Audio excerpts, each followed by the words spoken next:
It really is. I mean, it's at over $10,000 a metric ton. It's the highest it's ever been, and higher, like double the price than it was in 1977 when we had the last big shortage.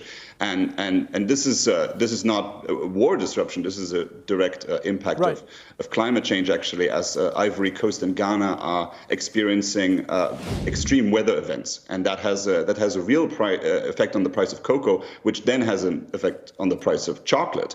And producers are now scrambling to try and reduce the amount of cocoa that's in their products by trying to add fruits and nuts because they don't want the consumers to feather all of those costs. And there's real concerns here. And this is unlike any other agri-commodities, cocoa is very specific, because if you have an increase in the price of wheat, you just grow more next harvest. But cocoa trees, that's a 5-year investment before it starts actually being productive. So that's a real concern here, because you just don't have that flexibility.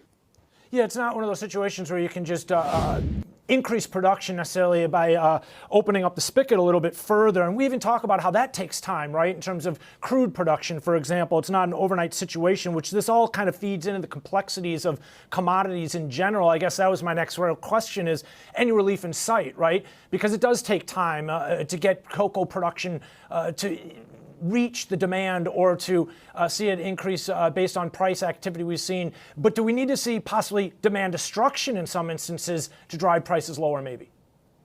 Well, the interesting thing is that pre-COVID, the producers were trying to influence the price of cocoa by having an OPEC-style agreement where they were going to control prices. But the problem was that with COVID, overall chocolate demand had decreased, and so the negotiating power was once again on the developed countries' side. Now, after COVID, it's going to be interesting to see what those countries are going to do with those increase in prices on cocoa, and to strengthen their demands, which is including also increase in the wages for the workers who work on those crops. So that's going to be a big one. But ultimately, these weather events will continue, and scientists estimate that by 2080.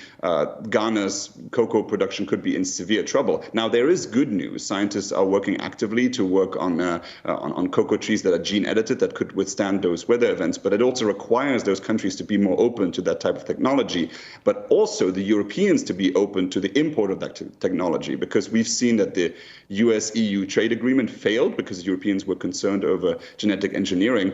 Now, the same could happen to African producers. So they will have to walk that line between trying to save their production, but also having a regulatory surety that they can export those products then to the European market. And that's going to be a big one. But I think ultimately the Europeans are certainly motivated, because if you look at Belgium, when you have a 10% drop in chocolate demand, 9,000 people work in the chocolate industry in a small country like Belgium. That's almost as many as work in the steel industry in that country. So that's a significant part of the economy for some European countries.